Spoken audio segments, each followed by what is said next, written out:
শেরে খোদা হযরত আলী রাদিয়াল্লাহু তাআলা একদিন রাস্তা দিয়ে যায়, হঠাৎ করে একজন বালকের সঙ্গে ধাক্কা লেগে যায়। ধাক্কা লাগিয়ে হাত থেকে তেলটা পড়ে যায়। বালক বলে, কে গো তুমি? তোমার তো চিনলাম না। কয়, তুমি আমারে চেনো না? আমি শেরে খোদা হযরত আলী। কয়, আলী রে, তুমি আমার তেল ফেলে দিছো, তেলটা উঠায়া দাও। কয়, তুমি আমারে চেনো? আমার নাম বললে যেখানে শয়তান সেই রাস্তা দিয়ে যায় না। আমার নাম শুনলে মানুষ থরথর করে কাঁপে। বালক ডাকতে বলে, আলী, তুমি যত বড় নেতা হও, যত বড় মস্তান হও, কিচ্ছু যায় আসে না, কারণ এই তেলটা আমার মা আমার হাতে দিয়েছিল। সুতরাং মায়ের আমানত আমার মার কাছে পৌঁছায় দিতে হবে। আমার তেলটা না দেওয়া পর্যন্ত তোমারে ছাড়ব না। আলী বলে, বালক রে, তুমি কি বলতে চাও?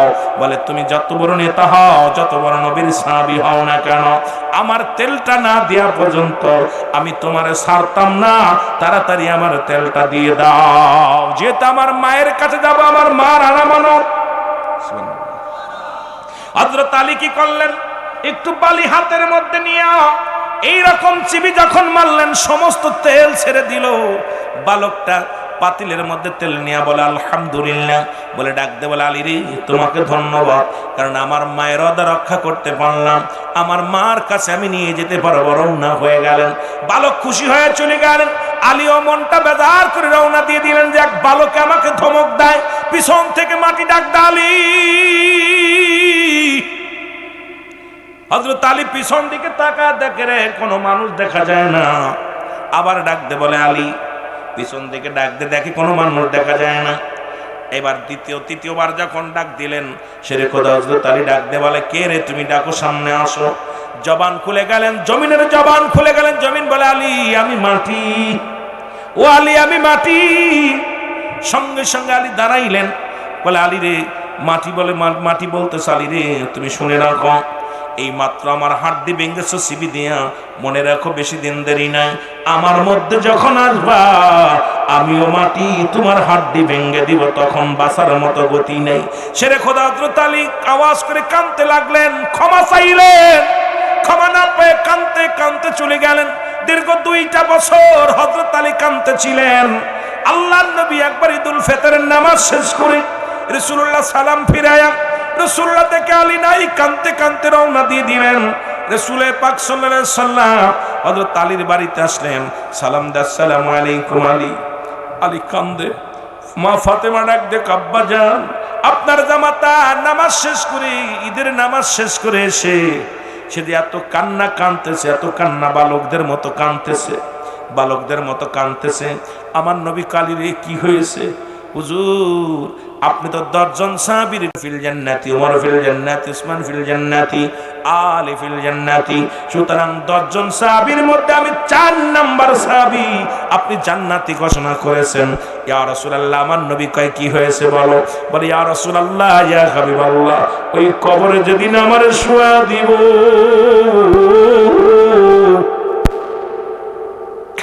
ওই মাটির মধ্যে যেদিন আমার শোয়া দিব, ওই মাটি আমার ছাড়বে না।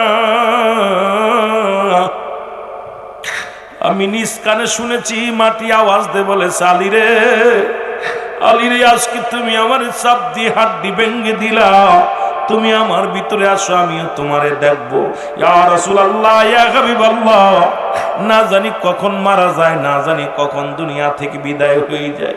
ওই মাটি যদি আমার সঙ্গে দুর্ব্যবহার করে, নবী গো, ওই মাটি আমারে ছাড়বে না। হযরত আলীর চোখের পানি জমিনের মধ্যে পড়ে।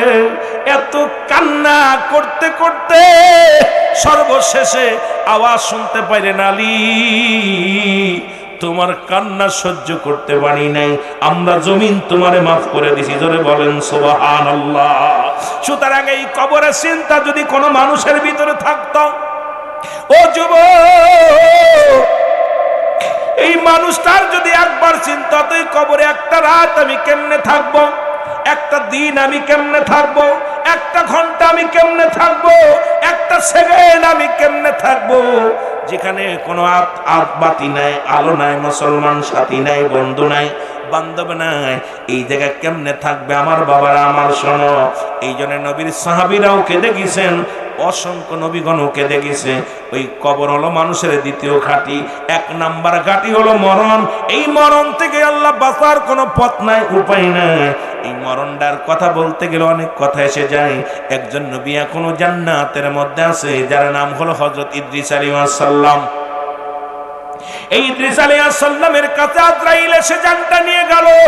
ইদ্রিস আলাইহিস সালাম এখনো জান্নাতের মধ্যে আছে। অনেক লম্বা ইতিহাস বাবা, শুনে নাও। আল্লাহ পাক ডাক দে বলে, বন্ধু তুমি জান্নাত পেয়ে খুশি নি? আল্লাহ আমি খুশি, তবে তোমার কাছে জানতে চাই তোমার আজরাইল আমার মনে হয় আমার সঙ্গে ভালো ব্যবহার করে নাই। আমার আল্লাহ বলে, আজরাইল যাও ইদ্রিস জানে আসো। ইদ্রিসের কাছে আজরাইল এসে, আসসালামু আলাইকুম নবী ইদ্রিস। ওয়ালাইকুম আসসালাম। আজরাইল এখন আসলেন, বলে আজরাইল আগে বলো আমার রূহটা তুমি কেমনে বাইর করেছো? বলে হুজুর আপনার রূহটা আমি বাইর করেছি। পৃথিবীর মধ্যে একমাত্র ইমানদারের রূহ বাইর করার জন্য জমিনের মধ্যে আসি, আর বেঈমান মুনাফিকদের রূহটা বাইর করার জন্য আমি জমিনের মধ্যে আসি না। আমি এত বড় দানব, আকাশে জমিনে আমার পা, আকাশে আমার মাথা, তামাম পৃথিবীর পানি যদি আমার মাথায় ঢেলে দেওয়া হয় একটু পানি গড়াইয়া পড়বে না জমিনের মধ্যে। আমি এত বড় দানব। ইয়া রাসূলুল্লাহ, ইয়া আল্লাহ নবী ইদ্রিস আলাইহিস সালাম শোনেন গো, আপনার রূহটা আমি বাইর করেছি। যেমন মায়ের বুকে দুধ খাইতে খাইতে সন্তান ঘুমিয়ে যায়, ঠিক তদ্রূপ আপনার রূহটা বাইর করেছি।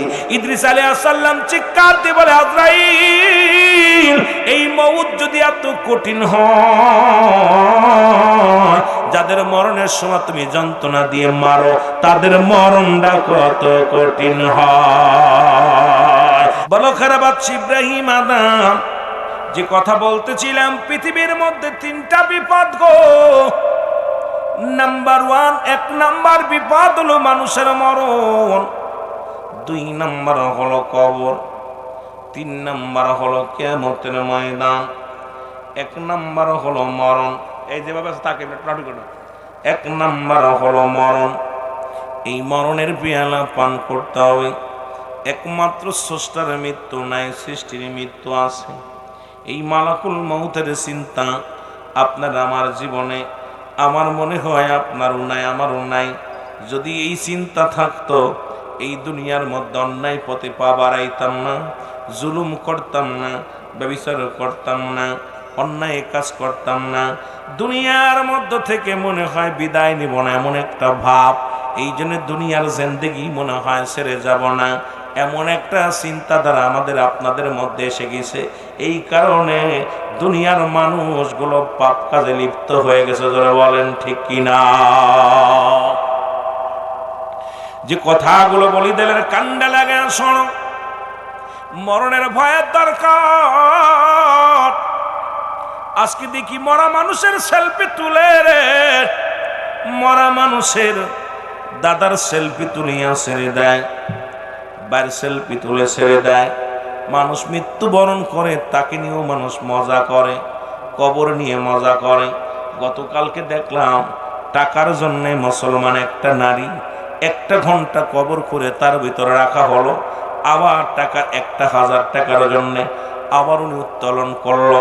আইরে মানুষ কোথায় আজকে দাঁড়িয়েছি? আজকে যে দেশের জন্য সাহাবীরা কেঁদেছে, নবীগণ বড় ভয়ের মধ্যে মুসলমান, সমস্ত মানুষগুলো ইমানদারেরা ওই কবরের ভয়ে তাদের চোখে পানি আসে। কিন্তু আমাদের অন্তরের ভয় নাই, কবরের চিন্তা নাই, কবরে যেতে হবে এই চিন্তা, এই মুসলমান এই ভয় আপনার আমার অন্তরের মধ্যে নাই। জোরে বলেন ঠিক কিনা? আমার ভাইরা, আমার বন্ধুরা, আমার আমি 3টা বিষয় নিয়ে আলোচনা। নাম্বার 1 হলো মানুষের মরণ। 2 নাম্বার হলো কবর। 3 নাম্বার হলো কিয়ামতের ময়দান। এই 3টা বিপদ মানুষের। আজ পৃথিবীর মধ্যে আসার একটা সিরিয়াল আছে, যার কোনো সিরিয়াল নাই। দেখা যায় বাবা জিন্দা, সন্তান দুনিয়ার মধ্যে নাই। সন্তান জিন্দা, বাবা দুনিয়ার মধ্যে নাই। দাদা জিন্দা, নাতি দুনিয়ার মধ্যে নাই।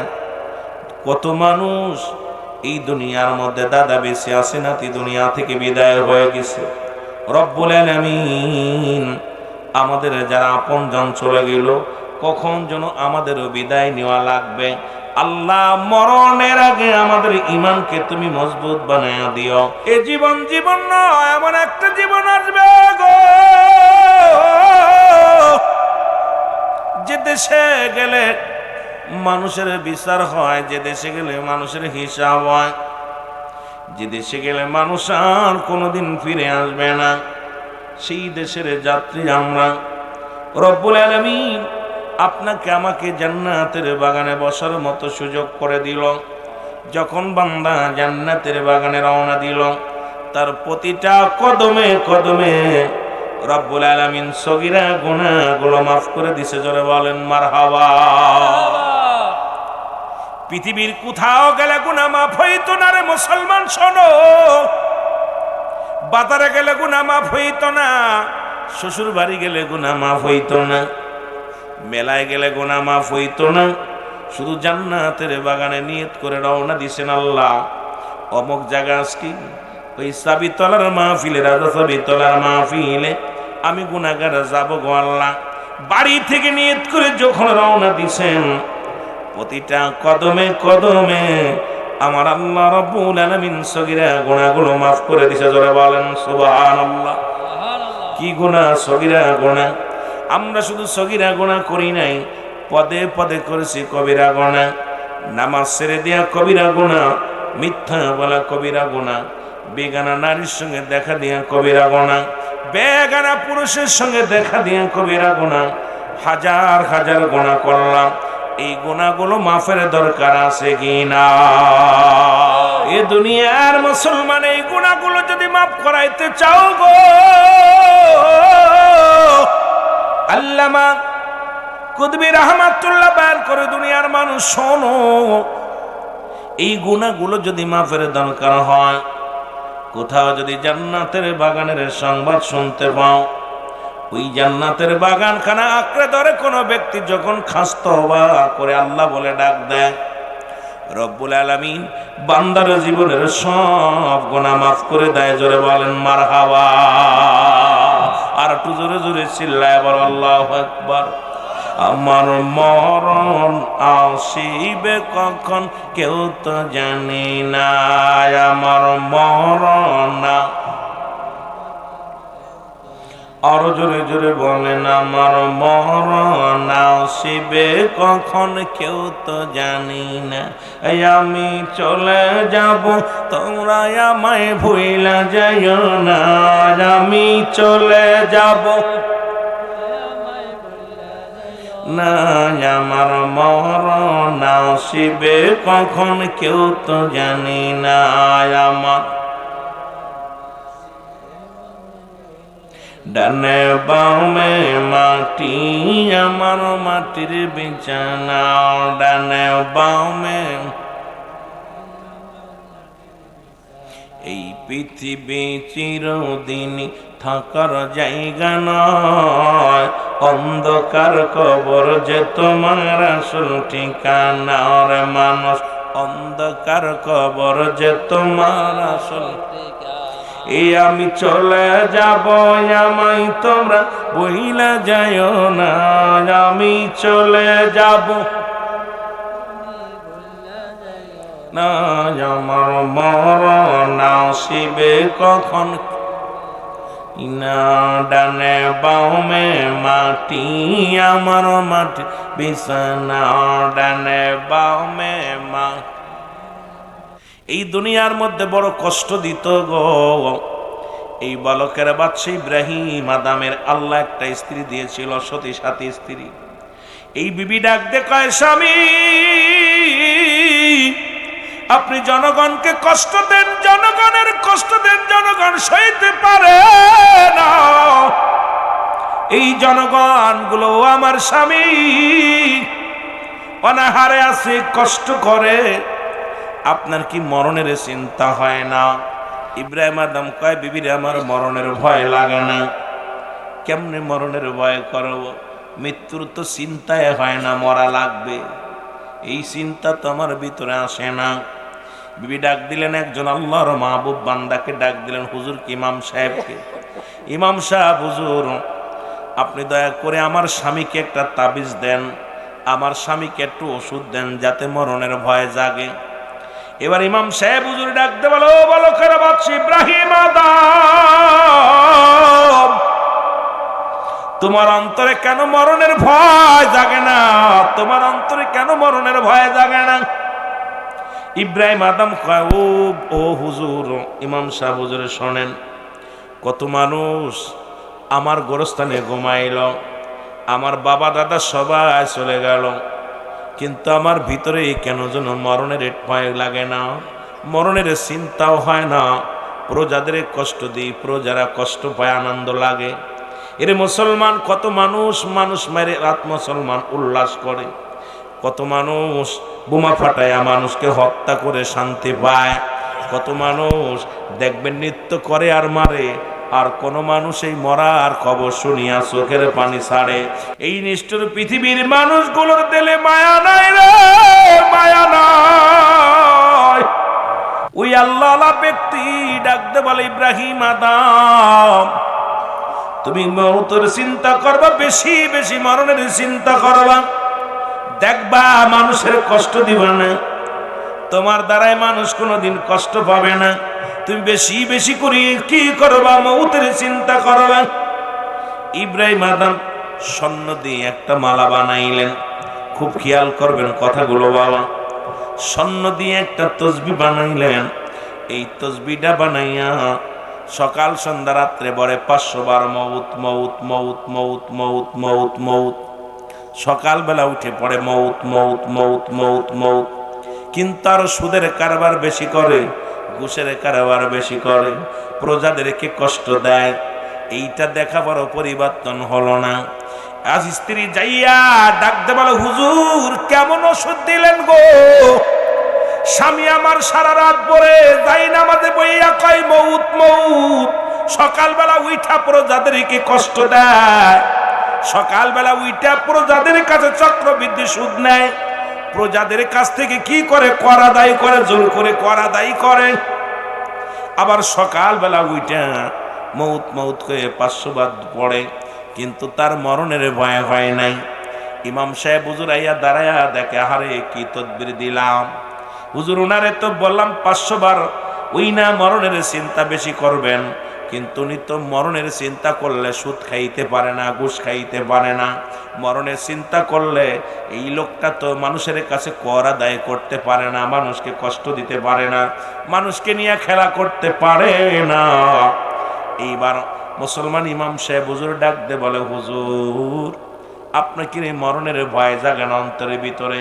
কত রাজা কত বাদশাহ এই দুনিয়ার মায়া ছেড়ে চলে গেল, এই দুনিয়ার মধ্যে কেউ ছিল না, কেউ থাকবো না। কখন যেন কবরের ডাক আইসা যাবে রে, কত টাকা শুয়ে আছে অন্ধকার কবরে। অনেকের কবর উপর দিয়ে কুত্তা ছেলে পায়খানা করে খেদানোর মতো ক্ষমতা নাই, অনেকের কবর উপর দিয়া গরু ছাগলে ঘাস খায় খেদানোর মতো ক্ষমতা নাই। ও যুবক, ও আমার ভাইরা, এত কষ্ট করিয়া দুনিয়ার মধ্যে জিন্দেগি করলাম, কিন্তু দুনিয়ার মধ্যে রব্বে কারিমের গোলামি করলা না। একবারও কি তোমার মরণের চিন্তা হয় না? ইমাম সাহেব হুজুর ডাকতে বলে, হুজুর ও বালকের বাদশা ইব্রাহিম আদম, আপনার যেহেতু মরণের চিন্তা হয় না, আপনাকে একটা দাবি করব। আপনি আমার ওই চেয়ারটার মধ্যে বসতে দিবেন, আমি একটু বসে দেখব আপনার কপালেরই দোষ নাকি চেয়ারের দোষ। কেন আপনি এত সুদ খান, এত মানুষকে কষ্ট দেন?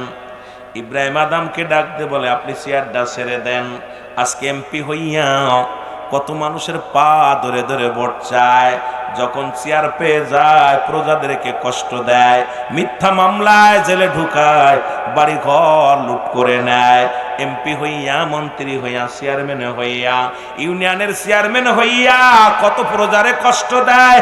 যদিও কারোর গায়ে লেগে যায়, করণীয় কিছু নাই। ও যুবক, আমি বলকের বাদশা ইব্রাহিম আদমের একটু ইতিহাস আমি আপনাদেরকে শোনায়া যায়। আজকে কত মানুষ যারা মুসলমান ভাত জুটতো না, এমনও লোক ছিল হোটেলে বাড়াবুর জুটতো না, আজকে গাড়ি বাড়ির মালিক হলো। কোথা থেকে পালি, কোথা থেকে আসলো রে মুসলমান? কারণ দুর্নীতি করে জনগণকে কষ্ট দিয়া সুখে থাকতে চাও। শুনে নাও, শুনে নাও, যেদিন রব্বে কারিম ধরবে, মরণ থেকে পালানোর কোনো পথ খুঁজে পাবি না। জোরে বলেন ঠিক কিনা? এরে মুসলমান, উজিরি ডাকতে বলে, হুজুর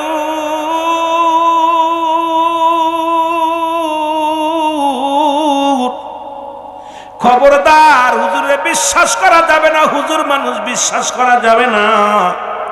ওই চেয়ারের মধ্যে বসলে আর উঠতে যাবে না। আজকে বাংলাদেশ থেকে আমাদের তত্ত্বাবধায়ক সরকার উঠে যাওয়ার পিছনে অনেকগুলো কারণ ছিল। অনেক সাধনা করে প্রধানমন্ত্রী মুসলমান, শুনে নাও, খালেদা জিয়া, হাসিনা, ঈশ্বর সরকার সবাই মিলে বসাইলেন কারে? ফখরুদ্দিন রে।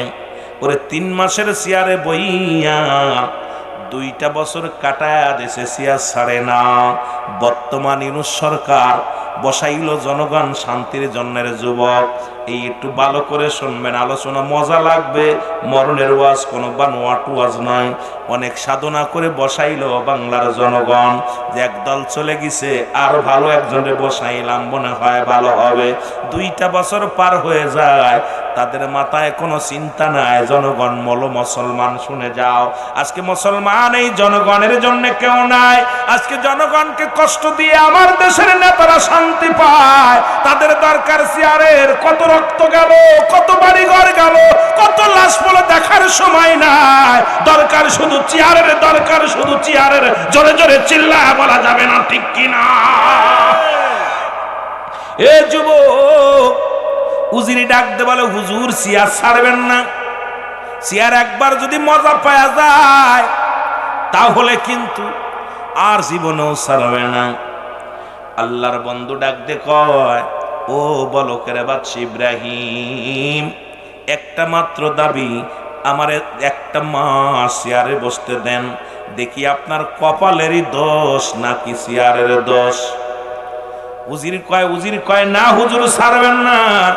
কয় 15 দিন দেন, কয় না। কয় 10 দিন দেন, দেয় না। ডাক দে, কয় একটা দিনের জন্য চেয়ারটা দেন, আমি বসে থাকবো গো। এই রাজ সিংহাসনে বয়া থাকবো। এই সিংহাসনের দোষ নাকি কপালের দোষ? বলেন একটা দিনের জন্য দিলাম রে মুসলমান, শুনে নাও। লম্বা আলোচনা, ওদিকে যেতে পারবো না, বেশি সময় নিয়ে নেব। এবার যখন চেয়ারের মধ্যে বসলো, বসা পরে ডাক দেখায়, উজির আয়। কোথায় রে জল্লাদ? জলদি আয়। উজিরের সামনে হাজির হয়ে গেল। উজিরকে ডাকতে বলো, উজির বলকের বাদশা ইব্রাহিম আদমকে গ্রেফতার করো গো। হাতের মধ্যে হ্যান্ডকাপ পরানো হলো। এবার মাওলানা সাহেব ডাক দেখায়, জল্লাদ তরবারি নিয়ে আসো। তরবারি নিয়ে আইছে। আইনা বলে, শুনে নাও, মাত্র আমি একটা দিনে আমি সবাই রে আজকে চমকিয়ে দিব, সবাই রে আজকে বুঝাইয়া দেব যে আমাদের মরতে হবে। মরণের চিন্তা কেন অন্তরের ভিতরে না নাই? এই মরণের চিন্তা কেন আসে না? 1 নাম্বার, তরবারি নিয়ে আসো। তরবারি আনা হলো। তরবারিটা নিয়ে ডাকতে বলে, জল্লাদ আমি 1 থেকে 3 পর্যন্ত গুনবো।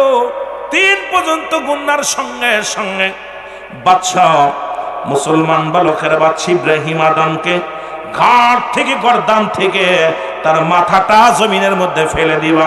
জোরে জোরে চিল্লায় বলা যাবে না, আল্লাহু আকবার। উজির বলে, হুজুর আগেই বলছিলাম, হুজুর মানুষ বিশ্বাস করা যাবে না।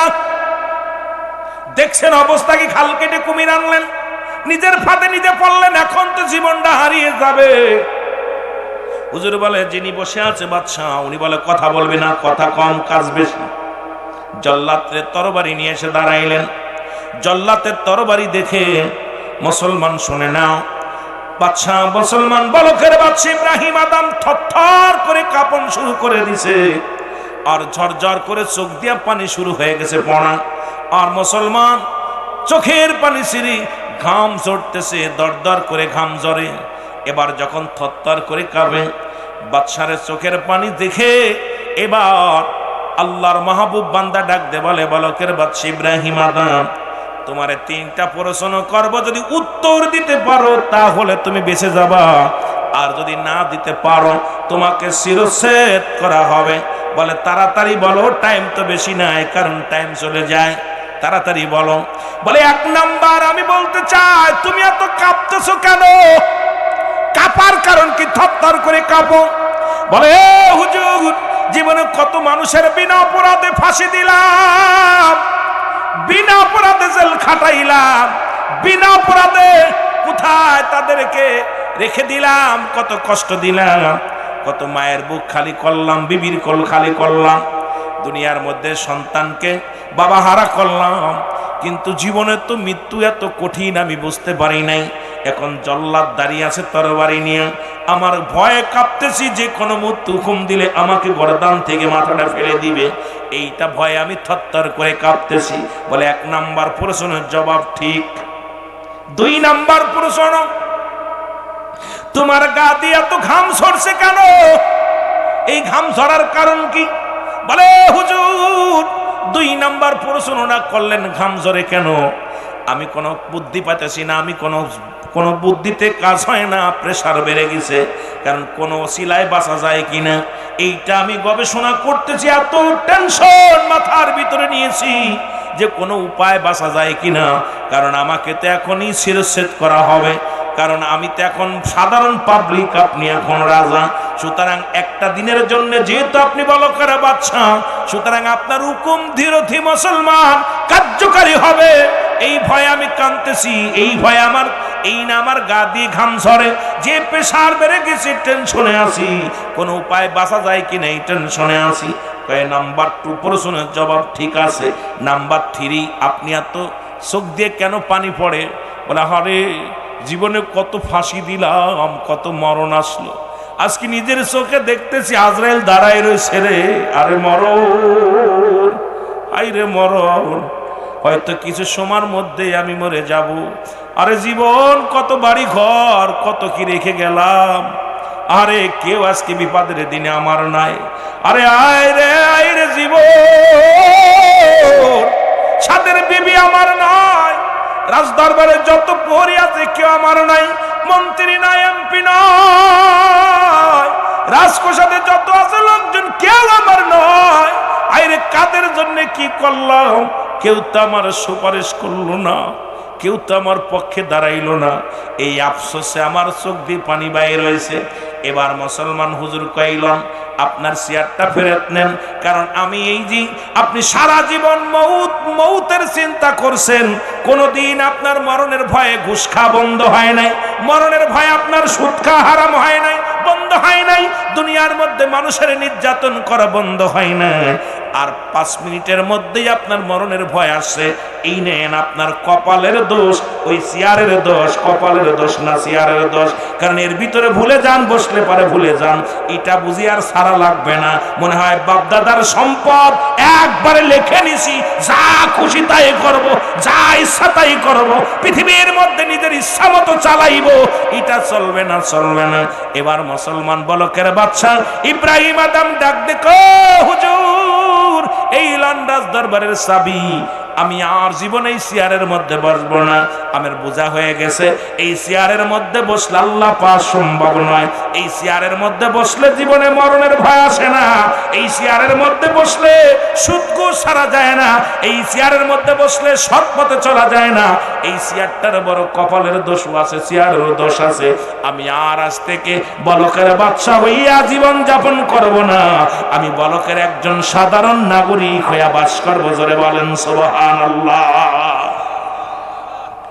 ডাকতে বললেন, আমি আজকে দেখবেন যারা এতদিন ভয় পেয়েছিল তাদের ভয় নাই, খালি একটু গদি পালি হয়, ওর আর সুদ ঘুষ এগুলো যতই, এত টাকা ছিল না, টাকার পাহাড় গড়ে ফেলেছে, যদি ওর ভিতরে বিন্দু মাত্র মরণের ভয় থাকতো, ও জীবনও ওই টাকা কামাতে পারতো না।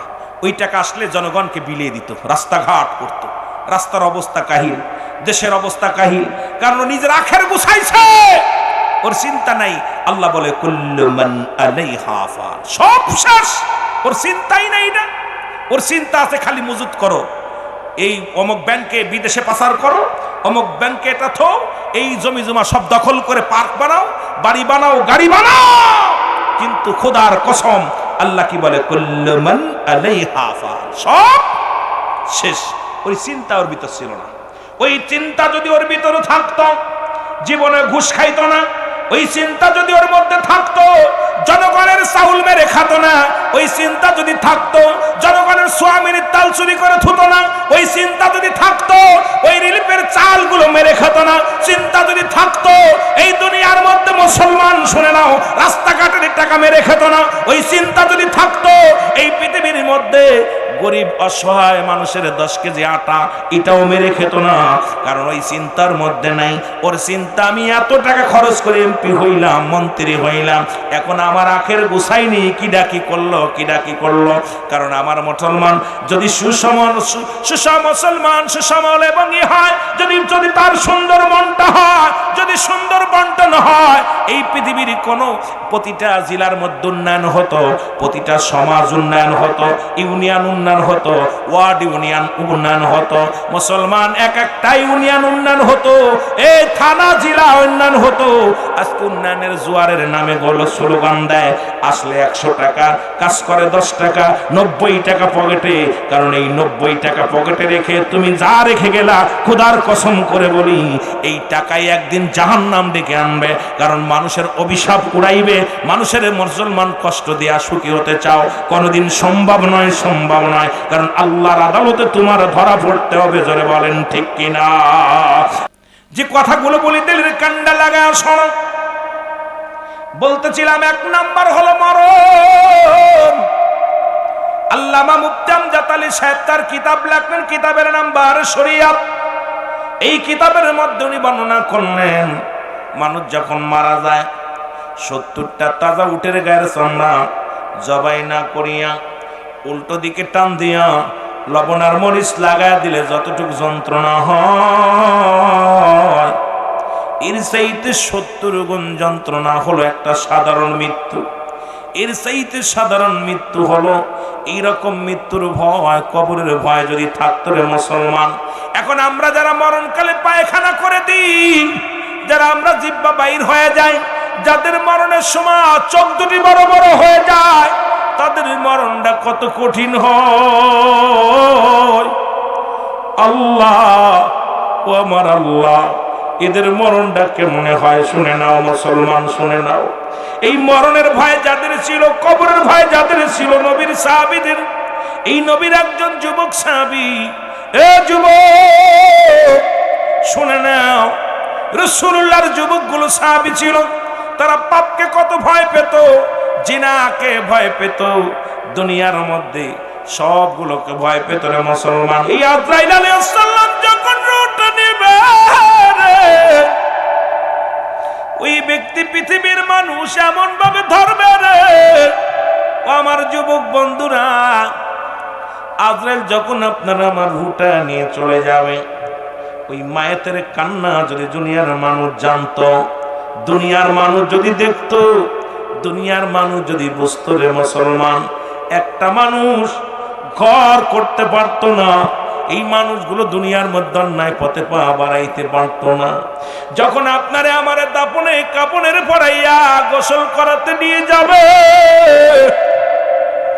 যখন আপনারে গোসলখানায় নিয়ে যাবে, ডাকতে বলবে, আমার আদরের ছেলেরা, আমার মেয়েরা, এই মাত্র আমার রূহটা বাইর হয়েছে, আস্তে ডলাতে আস্তে গোসল করায় দে, কেউ শুনি না, কেউ জানি না। যখন আপনার গায়ের মধ্যে গরম পানি দেওয়া হবে, এই পানিটা গরম না ঠান্ডা, চিৎকার মেরে বলবে, আমার সন্তানেরা রে, এই মাত্র আমার রূহটা বাইর হয়েছে, আমার আস্তে ডলা দে, আস্তে পানি দে, আমি সহ্য করতে পারি না। দুনিয়ার মানুষ আমরা বুঝি না, এতের চিৎকার যদি দুনিয়ার মানুষ শুনতো, এই দুনিয়ার মানুষগুলো হাটপেল করে মারা যেত। বাবারে আমার কাপড় পরাইয়া জনমের মতো বিদায়ের জন্য জানাজারে যখন পড়াইয়া যখন কবরে দিয়া দিবে, লম্বা অনেক কথা এসে যায়, যে কথাগুলো বলার দরকার আবার সময়ও পাবো না। এ আমার ভাইরা, আমার বন্ধুরা, আমার যখন আপনাকে কাপন দাপন করায়া, যখন আপনাকে দাপনের জন্য রওনা হয়ে যায়, তখনও মায়ের চিন্তা করে আপনজন আছে, ছেলে আছে, ভাই আছে, প্রতিবেশী আছে, ইমাম সাহেব আছে, আমারে মনে হয় শেষ বিদায় দিবে না। যখন কবরের ভিতরে শুয়ে যখন আপনজনেরা চলে আসবে না মুসলমান, এর 2 নাম্বার বিপদ যখন কবর। এই কবরের ভিতরে যখন আপনাকে রেখে দিবে রে মুসলমান, শুনে নাও, এই কবরে রাখার সঙ্গে সঙ্গে একজন ফেরেশতা তোমার কবরে হাজির হইয়া যাবে।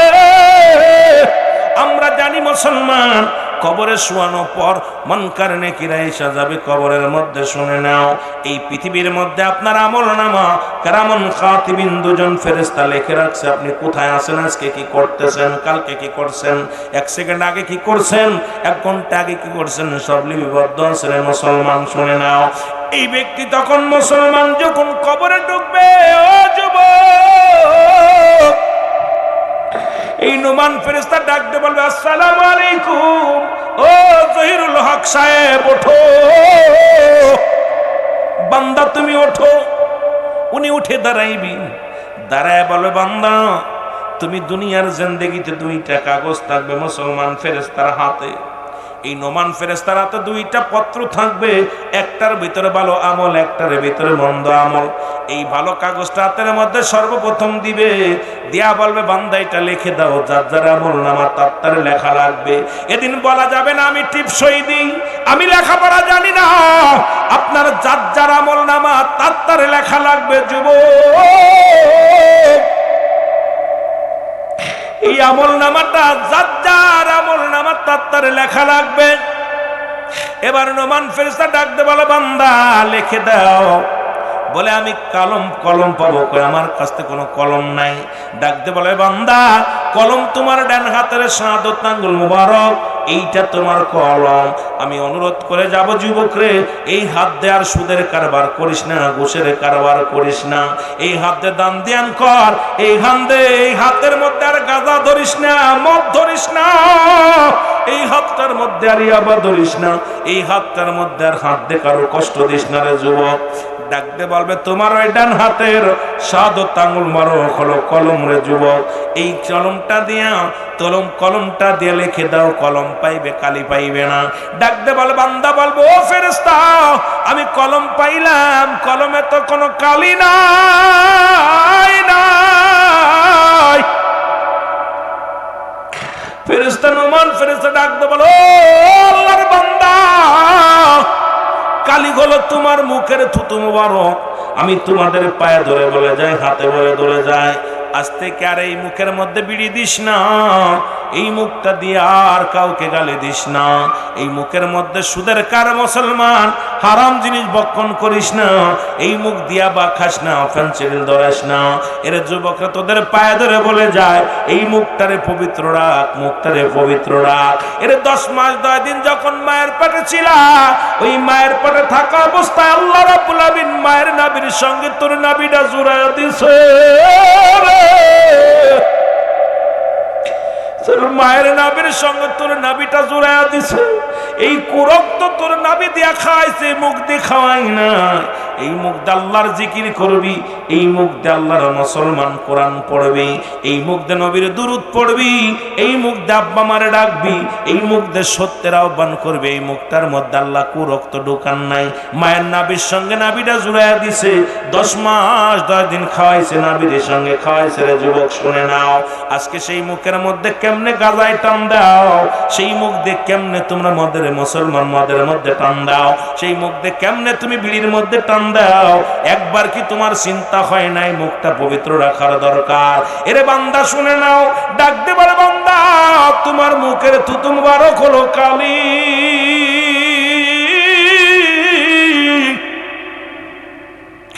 বান্দা কালি পাইব, কালি পাইয়ার সঙ্গে সঙ্গে বলবে আমি লিখবো কেমনে, আমার কাছে তো কোনো কাগজ নাই। 3 টুকরা কাপড়ের কাপড় দেওয়া হয়, 5 টুকরা কাপড়ের কাপড় দেওয়া হয়। ওরে একখানা কাপড়ের কাপড় খুলে নিবে, নিয়া বলবে বান্দাই নাও, তাড়াতাড়ি লেখো, দেরি করা যাবে না, তাড়াতাড়ি লেখো। বান্দার সামনে যখন দিবে সঙ্গে সঙ্গে 2-4 মিনিটের মধ্যে লেখা হয়ে যাবে। এর 2-4 মিনিটের মধ্যে লেখা যখন হয়ে যাইব গো, ও যুবক বন্ধুরা শোনো, যখন লেখা হয়ে যাবে হাত থেকে টান দিয়ে খুলে নিবে, হাত থেকে কেড়ে নিবে, আর একটা কাপড়ের কাপড় দিয়ে দিবে। আজকে কত কাপড়ের কাপড় দেওয়া হয়, এ মুসলমান শুনে নাও, শুনে নাও, ভালো করে শুনে নাও। এবার আর একখানা কাপড়ের কাপড় টান দিয়ে খুলিয়া এবার আর একখানা কাগজ ধরা দিবে। বান্দা 80 বছর কত জিনা করছো রে বান্দা, এই 40 বছর কত জায়গা কত অন্যায় করেছো, কোথায় তুমি জিনা করেছো, কোথায় কোন মেয়ে নিয়ে গল্প করেছো, কোথায় কোন হোটেলে ছিলা, কোথায় মুসলমান শুনে নাও, এগুলো সব তোমার সামনে হাজির হয়ে যাবে। বান্দা চিৎকার মেরে কানবে আর বলবে আমি লিখতে জানি না, আমি লিখতে জানি না। এর ডান দিক থেকে মাটি চাপ দিবে, বাম দিকে ডান দিকের আড্ডিগুলো বাম দিকে চলে যাবে। আল্লাহ, বাম দিক থেকে যখন মাটি চাপ দিবে বাম পাশের আড্ডিগুলো ডান দিকে চলে যাবে, উপর থেকে চাপ দিবে, নিচে থেকে চাপ দিবে, বান্দার আড্ডি গুড্ডিগুলো সব ভেঙে যাবে। বান্দারে এমন এক একটা গর্জন মারবে, মন মন মাটি নিচের তলে চলে যাবে, আবার তারে উত্তোলন করা হবে। ও যুবক, তোমার জোর করে লেখানো হবে। এই কবরে এক একটা ধমক, এক একটা বাড়ি এত আওয়াজ হবে, মাগরিব থেকে মাগরিব পর্যন্ত পৌঁছে যাবে। এই প্রান্ত মুসলমান উত্তর দক্ষিণ পূর্ব পশ্চিমের সব প্রাণী বুঝতে পারবে কবরে আযাব হয়। কবরে যে আযাব হয় আপনার বিশ্বাস যদি না হয়, আগামীকাল আপনার আব্বার কবরের পাশে একটা গরু বানবেন, গরু বান্ধিয়া দাঁড়ায় থাকবেন, ভালো খাবার দিয়া দাঁড়ায় থাকবেন, দেখবেন ওই গরুটা রশি ছিঁড়াছিঁড়ি করবে, ওই গরুটা চোখ দিয়া দরদর করে পানি ছেড়ে দিবে, ওই গরুটা টালুমালু তাকাইবে। একমাত্র মুসলমান কবরের আযাব মানুষ এবং দানব বুঝতে পারে না, পৃথিবীর সব প্রাণী বুঝতে পারে ওই কবরে আযাব। আজকে আব্বা শুয়ে আছে কবরের পাশে, মুসলমান শুনে নাও, একদিনও দাঁড়াইলে না। মা শুয়ে আছে, 2-4 বছর পার হয়ে গেল, আব্বা মার জন্য একটু দোয়া করবাই সুযোগটা পাইলা না। আইরে কপাল পুরা মানুষ, ওই কবরের আযাব ওই দুনিয়ার সব প্রাণী বুঝতে পারে। ওই কবরের আযাব, ওই কবরে ভয়ঙ্কর ভয়ঙ্কর আযাব। আল্লাহ, ওই কবরে আযাব থেকে আমাদের রক্ষা করো, ওই কবর থেকে আমাদেরকে বাঁচাও রে আমার আল্লাহ। ওই কবরের মধ্যে যেদিন শোয়া দিবে আল্লাহ দয়া করে মায়া করে ওই কবরে যে সল জব হবে সহজ আমাদের করে দিও, জোরে বলেন আমিন। 2 নাম্বার বিপদ হলো কবর, 3 নাম্বার হলো কিয়ামতের ময়দান। এই কিয়ামতের আগে 70টা আলামত হবে। হাসরের ময়দানে যেদিন দাঁড়াবো এর আগে 70টা আলামত হবে। অধিকাংশ আলামত হয়ে গেছে রে যুবক, এখন বাকি আছে কিছু অংশ, যার অধিকাংশ আলামত গুলো আমাদের অলরেডি হয়ে গেছে। তার মধ্যে মুসলমান 10টা আলামত, বড় বড় 10টা আলামত আছে এখনো বাদ। এই 10টার মধ্যে একটা নাম্বার 1 হলো ঈসা আলাইহিস সালামের আগমন। মুসলমান শুনে নাও, ইমাম মেহেদী আলাইহিস সালামের আগমন, কানে দাজ্জালের আগমন। অযুবক শুনে নাও, ইয়াজিদ মাজুদের আগমন। 3টা ভূমিকম্প হবে এই পৃথিবীর মধ্যে। শুভ মুসলমান কিয়ামতের আগে কাশ্মীর মুসলমানদের দখলে আসবে। নবীজি বলে গেছেন কাশ্মীর আসবে, মুসলমানরা দখলে নিয়ে যাবে, কাশ্মীর দখলে নিয়ে চলে আসবে।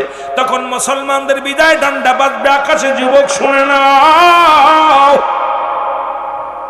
এই পৃথিবীর মধ্যে ইমাম মেহেদী আলাইহিস সালামের আগে দুনিয়ার মধ্যে আগমন করবে নবীজি বলছে।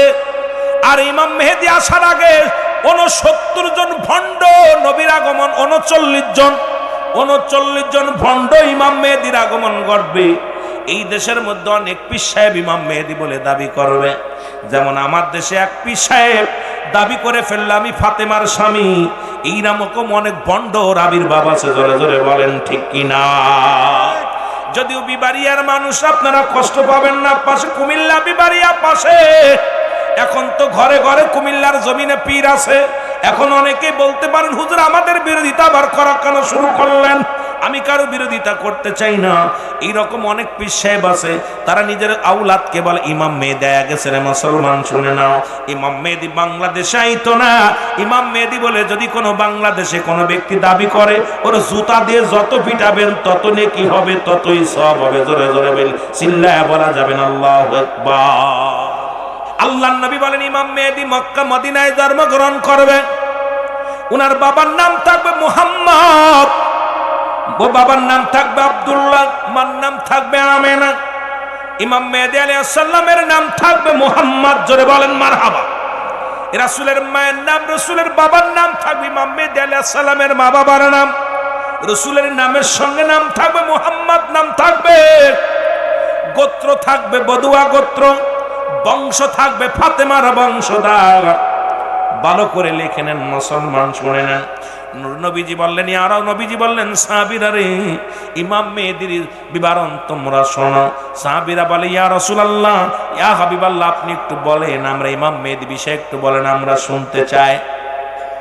নবীজি বললেন ইমাম মেহেদী কখন আসবে? মক্কা মদিনায় যখন পাপ যুবক, এত পরিমাণ পাপ হবে, জিনা ব্যভিচার সুদ ঘুষ বৈধ হয়ে যাবে। ইমাম মেহেদী আলাইহিস সালাম মক্কা মদিনায় যখন আসবে, তার চেহারা নবীজি বলছে তাকে দেখতে হবে শ্যামলা বর্ণ। ইমাম মেহেদী আলাইহিস সালামের বিবরণ নবী দিয়েছেন, শুনে নেন আপনারা। ইমাম মেহেদী আলাইহিস সালামের সিনায় দিয়ে যায়, ওনার গায়ের রং থাকবে শ্যামলা বর্ণ, মানুষটা হবে মাঝারি বর্ণ। এই মাঝারি আকৃতি হবে, না বড় না ছোট।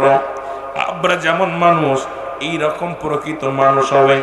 এই পৃথিবীর মধ্যে সবচেয়ে বড় পরিচয় ইমাম মেহেদীর। ইমাম মেহেদী আলাইহিস সালাম বুরুটা থাকবে টানা বুরু, মাঝখানে কোনো খালি থাকবে না। ইমাম মেহেদী আলাইহিস সালামের মাথার চুলগুলো থাকবে কুকরানো মুকরানো। ইমাম মেহেদী আলাইহিস সালামের মাথার চুল থাকবে কুকরানো মুকরানো, গোয়া সুরো চুল। ইমাম মেহেদী আলাইহিস সালামের মুসলমান কানের ভিতরে থাকবে লম্বা লম্বা পশম। নবী যেটা বলে গেছে শুনে নেন। ইমাম মেহেদী আলাইহিস সালামের সিনাটা থাকবে সিংহ পুরুষের মতো।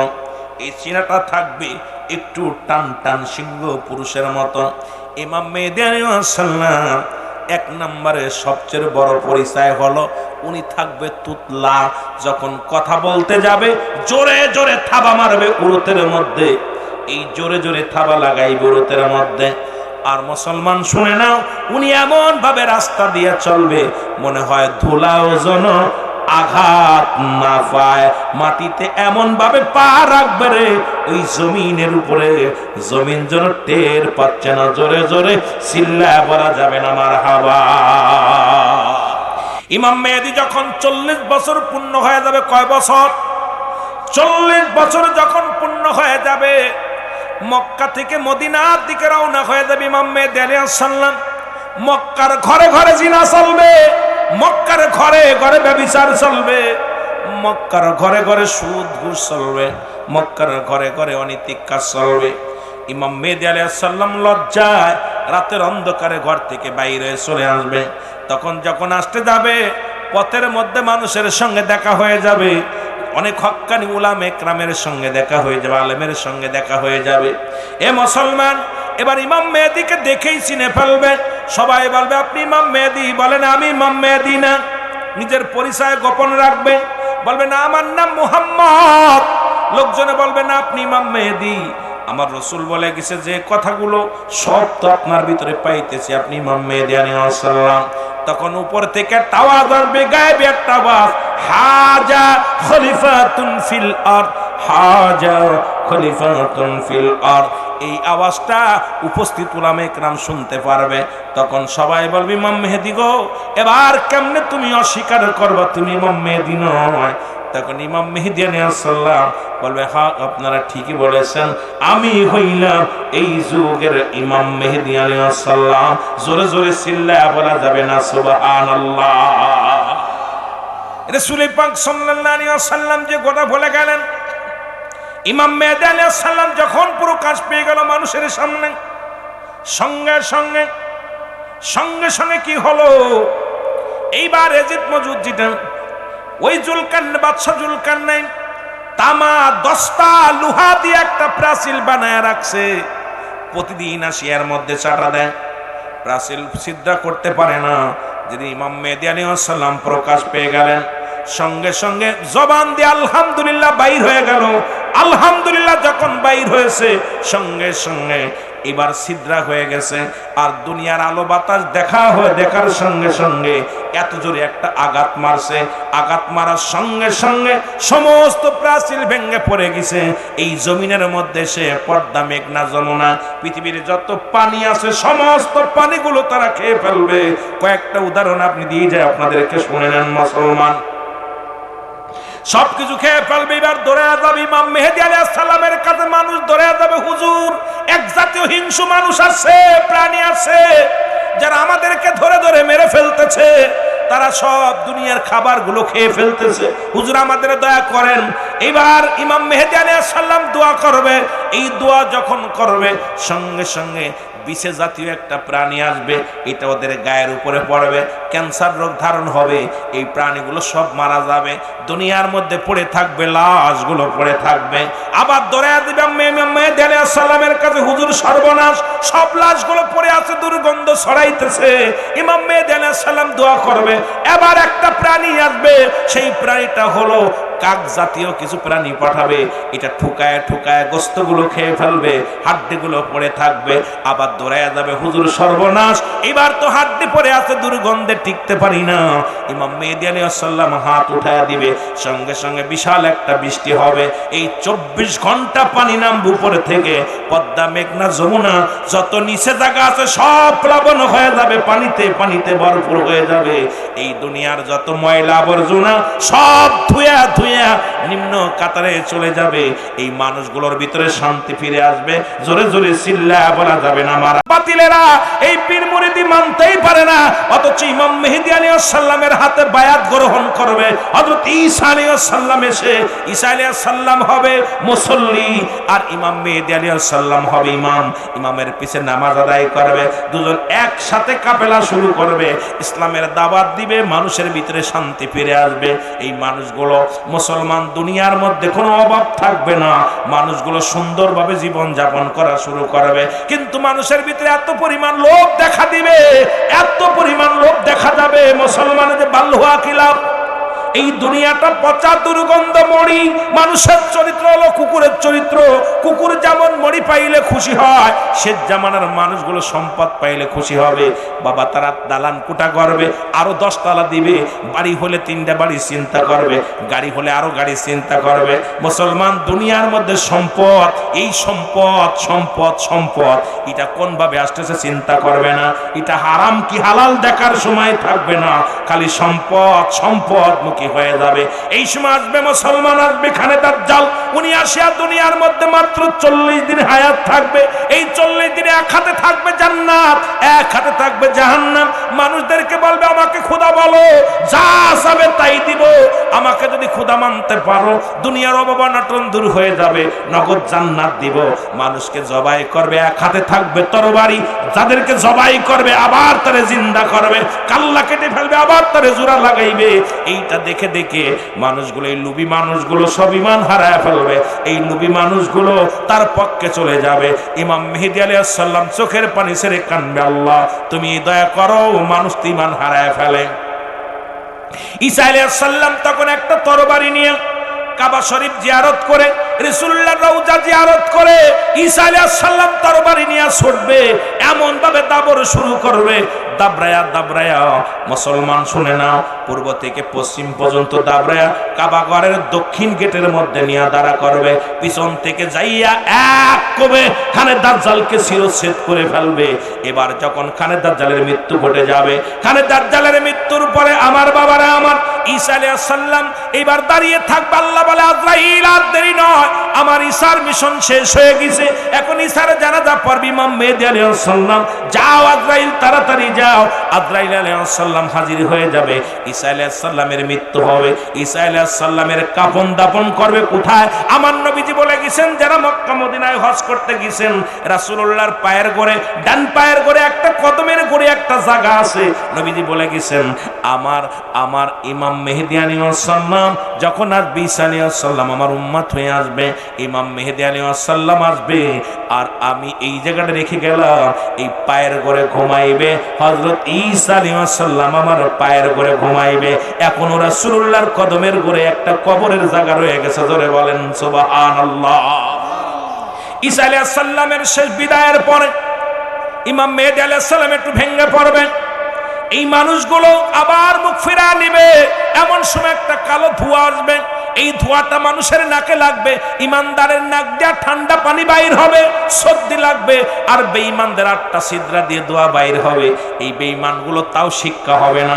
এত বড় একটা কঠিন রোগ, কঠিন একটা বালা মুসিবত আল্লাহ দুনিয়ার মধ্যে দান করবে, আপনাদেরকে গজব পাঠায় দিবে। এই গজবে ইমানদারেরা তাদেরকে নাক দিয়া পানি বাইর হবে, মুসলমান ঠান্ডা জ্বর হবে, আর সব অসুখ আল্লাহ তাদের সব গুনাহ মাফ করে দিবে। আর বেঈমানদের আটটা ছিদ্রা দিয়ে দোয়া বাইর হবে। এই মানুষগুলোর জন্য আবার দোয়া করবেন। তিনটা ভূমিকম্প হবে, একটা হবে পূর্বাঞ্চলে, একটা হবে মধ্যপ্রাচ্যে, আর একটা হবে মুসলমান পশ্চিমাঞ্চলে। তিনটা ভূমিকম্প হবে। প্রথম ভূমিকম্প যখন হবে, পূর্ব দেশের মানুষগুলো ইয়া নাফসি নাফসি শুরু হয়ে যাবে, তারা পাগলের পাগল পারাপার হয়ে যাবে, ভূমি ধসে যাবে, দুনিয়ার মধ্যে বড় বড় নদী হয়ে যাবে, সাগর হয়ে যাবে, মানুষগুলো টিলার উপরে বাস করতে থাকবে। এই মানুষগুলো আবার মধ্যপ্রাচ্যে একটা ভূমিকম্প হবে। এই রকম ভূমিকম্প হওয়ার পর বিশাল বিশাল সাগরের পরিণত হয়ে যাবে, নদী নালা হয়ে যাবে, মানুষগুলো কোন রকম বাস করতে থাকবে, মুনাফিকগুলো মারা যাবে, ভালো মানুষগুলো বেঁচে থাকবে। পশ্চিম আকাশে আর একটা পশ্চিমে যখন ভূমিকম্প হবে, ওই দেশের একই অবস্থা হবে, মানুষগুলো বেঈমান মুনাফিকরা দুনিয়ার মধ্যে গজবে পড়ে যাবে, ইমানদাররা বেঁচে থাকবে। ইমানদারদের নিয়ে হযরত মুসা আলাইহিস হযরত ইমাম মেহেদী আলাইহিস সালাম সুন্দরভাবে জীবন যাপন করবে। এইবার মানুষের মধ্যে রব্বুল আলামিন এইবার দুনিয়ার মধ্যে যত তেলের খনি, ইউরেনিয়ামের খনি, সোনার খনি, রূপার খনি, কোনো বৈজ্ঞানিক লাগবে না, কোনো মেশিন লাগবে না, রব্বুল আলামিন নিজ থেকে একা একা দান করবে। এই মানুষের আর অভাব থাকবে না, যত ইচ্ছা স্বর্ণ ব্যবহার করতে পারবে, যত ইচ্ছা রূপা ব্যবহার করতে পারবে। পৃথিবীর যত খনিগুলো আছে, সব খনিগুলো রব্বুল আলামিন বান্দার জন্য উঠায়া দিবে। জোরে জোরে বলেন সুবহানাল্লাহ।